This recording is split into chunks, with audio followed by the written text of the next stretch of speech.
अस्सलाम वालेकुम स्टूडेंट्स, सुनाए क्या हाल। अच्छा स्टूडेंट, हमने एफएससी पार्ट 1 का चैप्टर नंबर 3 स्टार्ट किया था। तो पीछे हमने देखा कि हमारे पास डिस्टेंस और डिस्प्लेसमेंट क्या होता है, उनमें क्या मेन फ़र्क है। क्या हमारे पास दोनों तो है लेंथ, लेकिन क्यों हम डिस्टेंस और डिस्प्लेसमेंट में फ़र्क करते हैं। और पीछे हमने फार्मूला भी देखा कि हमारे पास D=R2-R1, उसकी असल हकीकत है क्या, क्यों हम उसको ऐसे लिखते हैं। और फिर हमने देखा कि किन केस में डिस्प्लेसमेंट और डिस्टेंस आपस में बराबर होते हैं। तो आज हम उसी डिस्प्लेसमेंट के रिलेटेड इंपॉर्टेंट एमसीक्यूज और न्यूमेरिकल को देखेंगे। स्टूडेंट, हम तो ऐसे ही समझते हैं कि जैसे कि एक बड़ा मतलब का आसान सा टॉपिक है, डिस्टेंस और डिस्प्लेसमेंट सबको पता होता है। लेकिन स्टूडेंट, इसमें से भी बहुत कंसेप्चुअल, ये भी नहीं कि आसान कंसेप्चुअल एमसीक्यूज और न्यूमेरिकल आ सकते हैं।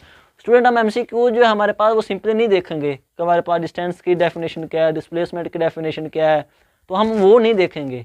हम उसके जो कंसेप्ट वाले एमसीक्यूज न्यूमेरिकल है वो देखेंगे, ताकि आपके कंसेप्ट क्लियर हो। तो स्टूडेंट, हमारे पास जो मेरा नाम जाहिद इमरान और आपका ये चैनल फिजिक्स अकेडमी। तो स्टूडेंट, हमारे पास जो पहला एमसीक्यूज है हमारे पास, स्टूडेंट मैं स्टेटमेंट पढ़ूंगा, नीचे ऑप्शन आएंगे, आपने एक के ऊपर क्लिक कर देना है। स्टूडेंट, आपको पता चलेगा कि हमारे पास वाकई ये कंसेप्चुअल एमसीक्यूज है। अब स्टूडेंट, वो बताता है कि हमारे पास एक बॉडी है, वो कवर करती है सेमी सर्कल में, वो हमारे पास मूव करती है सेमी सर्कल में। तो बताता है बताओ हमारे पास डिस्टेंस और डिस्प्लेसमेंट की रेशो क्या होगी। ये हमारे पास होता है सेमी सर्कल, मतलब कि आधा सर्कल। तो बताता है कि बॉडी हमारे पास कवर करती है, मूव करती है सेमी सर्कल में। तो वो बताता है कि बताओ डिस्टेंस और डिस्प्लेसमेंट की रेशो क्या है, डिस्टेंस और डिस्प्लेसमेंट की रेशो क्या है। तो स्टूडेंट, नीचे ऑप्शन आते हैं हमारे पास। पहला हमारे पास 0, दूसरा हमारे पास होता है πr, तीसरा हमारे पास होता है इन्फिनिटी, और हमारे पास चौथा होता है हमारे पास कोई भी नहीं इनमें से। तो स्टूडेंट, अब हमने ध्यान से आपने खुद सोल्व करना है। तो स्टूडेंट, हमारे पास डिस्टेंस और डिस्प्लेसमेंट, अब देखते हैं कि सारे सीन में डिस्टेंस क्या है। तो स्टूडेंट, डिस्टेंस हमारे पास होता है एक्चुअल पाथ, जो दो पॉइंट्स के दरमियान हो। ये पहला पॉइंट है, ये हमारे पास दूसरा पॉइंट। अब इनके दरमियान एक्चुअल पाथ तो ये है, ये हमारे पास कहलाएगा डिस्टेंस। और दो पॉइंट्स के दरमियान कम से कम फासला, वो हमारे पास डिस्प्लेसमेंट। तो ये हमारे पास बन जाएगा डिस्प्लेसमेंट। अब हम इनकी वैल्यू निकाल लेते हैं। अब डिस्टेंस हमारे पास, टोटल हमारे पास जो सर्कमफेरेंस होता है वो हमारे पास होता है 2πr। तो ये आधा है स्टूडेंट हमारे पास, उसको हम डिवाइड कर देंगे 2 पे, तो हमारे पास आ जाएगा πr। तो हमारे पास डिस्टेंस क्या बना, πr। अब डिस्प्लेसमेंट क्या है हमारे पास स्टूडेंट, इस पॉइंट्स ओरिजिन से हमारे पास जो किसी भी पॉइंट का फासला होता है वो हमारे पास कहलाता है रेडियस। तो ये भी हमारे पास किसी भी पॉइंट तक, चाहे इधर हो इधर हो इधर, वो रेडियस कहलाता है। तो हमारे पास ये कितना है, r + r 2r। तो डिस्प्लेसमेंट कितना बन गया, 2r, ये वाला टोटल हमारे पास। अब हम डिवाइड कर लेते हैं, हमारा काम बन गया। तो हमारे पास πr और डिस्प्लेसमेंट कितना है 2r, r से गया पीछे, हमारे पास π/2 बचा, मतलब कि उनकी जो रेशियो आई वो हमारे पास थी π/2। तो इसमें हमारे पास कोई भी ऑप्शन नहीं था जो कि π/2 का था। तो इसके ऊपर हम लगा देंगे नन के ऊपर। अक्सर स्टूडेंट बच्चे इसके ऊपर टिक लगा देते हैं, तो ऐसा नहीं है, वो घुमा फिरा के दे सकता है। तो हमारे पास π/2 ऑप्शन था। अब स्टूडेंट, हमारे पास जो अगला एमसीक्यूज है वो बहुत ही इंपॉर्टेंट है। अब बात आती है हमारे पास, यहीं ऐसे ही रहने दो, वो हमारे पास स्टेट उनका जो वो पूछता है वो यही पूछता है कि डिस्टेंस और डिस्प्लेसमेंट की रेशो क्या है, और ऑप्शन भी इसके यही हैं। लेकिन अब वो कह देता है कि एक बॉडी मूव करती है कंप्लीट सर्कल में। अब वो बस उसने इतना बता दिया कि बॉडी मूव करती है कंप्लीट सर्कल में। तो बताओ अब हमारे पास कितना रेशो होगी डिस्टेंस और डिस्प्लेसमेंट की। तो सपोज को स्टूडेंट, हमारे पास ये बॉडी इधर से मूव की, दोबारा आकर उधर ही ठहर गई। तो अब हमारे पास क्या रेशो बनेगी। तो स्टूडेंट, हमारे पास अब जो डिस्टेंस क्या होता है, एक्चुअल पाथ बिटवीन 2 पॉइंट्स। अब हमारे पास इधर से बॉडी स्टार्ट हो रही है, इधर से ख़त्म हो रही है, तो वो कितना सर्कल का सर्कमफेरेंस होता है 2πr।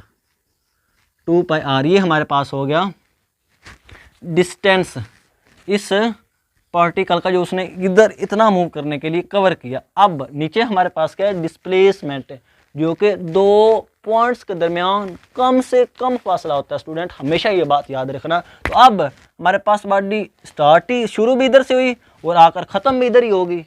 काम तो शुरू होने से पहले ही ख़त्म हो गया। तो अब दो पॉइंट्स के दरमियान फासला बचे ही नहीं, इधर से शुरू हुआ इधर ही आकर ख़त्म हो गया। तो दो पॉइंट्स के दरमियान फासला है ही नहीं, मतलब कि क्या है, ज़ीरो।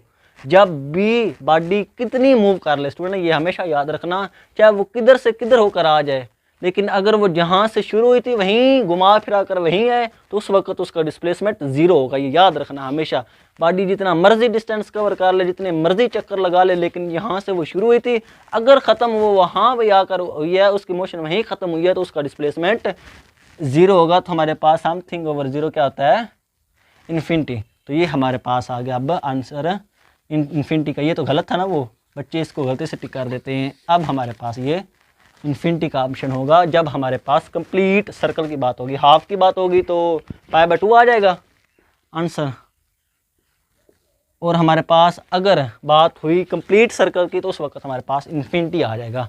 तो अब हमारे पास जो इम्पोर्टेंट न्यूमेरिकल है, ये तो स्टूडेंट हमारे पास MCQs थे, आपके कंसेप्ट क्लियर होंगे इंशाल्लाह। अब हम देखते हैं न्यूमेरिकल। स्टूडेंट MCQ तो मैं आपको वो भी करवा सकता हूँ कि बताओ दो पॉइंट्स के दरमियान डिस्टेंस क्या कहलाता है, तो आप डिस्प्लेसमेंट के ऊपर टिक कर देंगे। वो तो हमारे पास बेसिक से बच्चों वाले MCQs है, हमने वो वाले की जो कि कंसेप्ट वाले थे।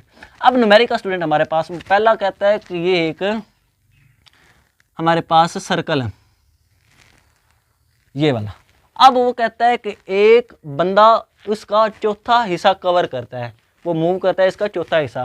हम इसके हिस्से कर लेते हैं, ये हमारे पास आ गया। अब इसका चौथा हिस्सा ये बन रहा है, 1 2 3 4। अब ये इसका चौथा हिस्सा है। तो वो कहता है बंदा इधर से शुरू हुआ और इधर आकर उसकी ब्रेक लग गई। तो अब वो कहता है कि बताओ इस बंदे ने डिस्टेंस कितना कवर किया। क्या स्टूडेंट, इस बंदे ने डिस्टेंस कितना कवर किया। अब हम देखते हैं डिस्प्लेसमेंट। सॉरी स्टूडेंट, वो पूछ रहा है कि बताओ हमारे पास डिस्प्लेसमेंट क्या है इस बंदे का जो उसने इन दो पॉइंट्स के दरमियान कवर किया। ये ओरिजिन से हमारे पास R, ये भी स्टूडेंट हमारे पास ओरिजिन से किसी भी पॉइंट का फासला R होता है। अब हमें पता कि डिस्प्लेसमेंट क्या है, दो पॉइंट्स के दरमियान कम से कम फासला।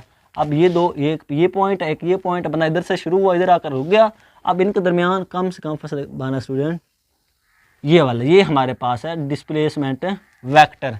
अब हमारे पास स्टूडेंट इसको हमने कैलकुलेट करना है। तो हमें पता कि हम जब भी ट्रायंगल में होते हैं तो हमारे पास इसका स्क्वायर किसके इक्वल होता है, इसके स्क्वायर प्लस इसके स्क्वायर का अंडर रूट। तो ये हमारी रिक्वायरमेंट थी, हमने दो पॉइंट्स के दरमियान कम से कम फासला निकालना है।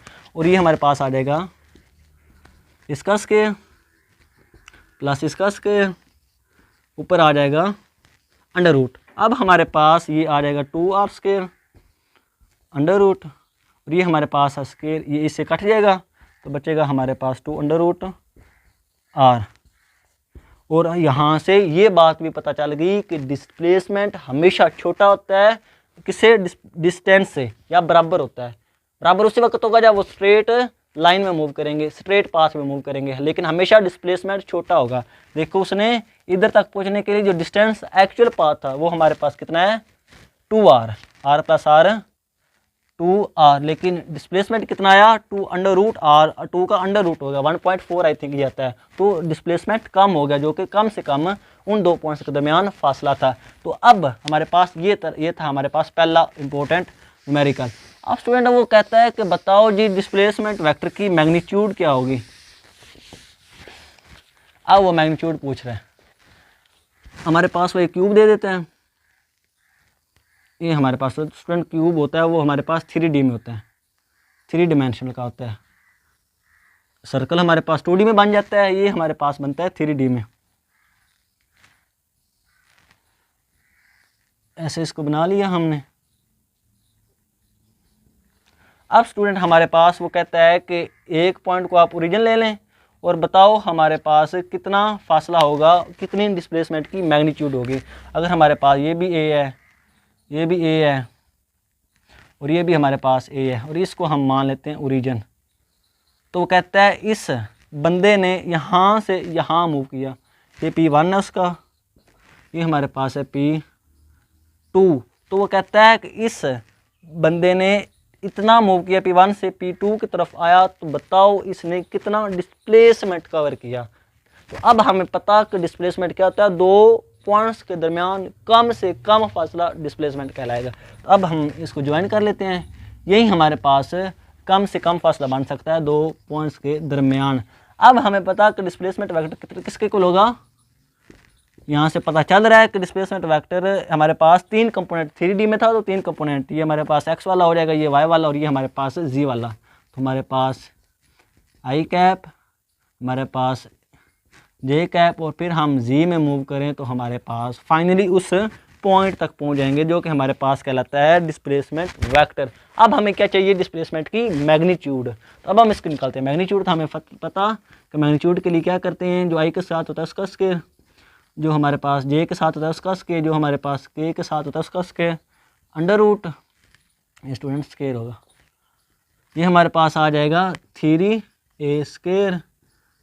हमारे पास ये आपस में कट गया तो हमारे पास आ जाएगा 3 अंडर रूट a। और यहाँ से भी पता चला कि हमारे पास डिस्प्लेसमेंट छोटा है किसे, डिस्टेंस से। डिस्टेंस हमारे पास कितना है, 3a, a 3a, लेकिन डिस्प्लेसमेंट कितना आया, 3 अंडर रूट a, जो कि हमारे पास डिस्टेंस से छोटा था। तो इस तरह के हमारे पास इंपॉर्टेंट न्यूमेरिकल और हमारे पास MCQs डिस्प्लेसमेंट में से आ सकते हैं। तो आपने अच्छे तरह इसको हमारे पास ध्यान से समझना है। तो आई होप आपके सारे कंसेप्ट क्लियर हो गए हैं। आज के लिए इतना ही, इंशाल्लाह मिलेंगे अगली वीडियो में। ओके, अल्लाह हाफिज़।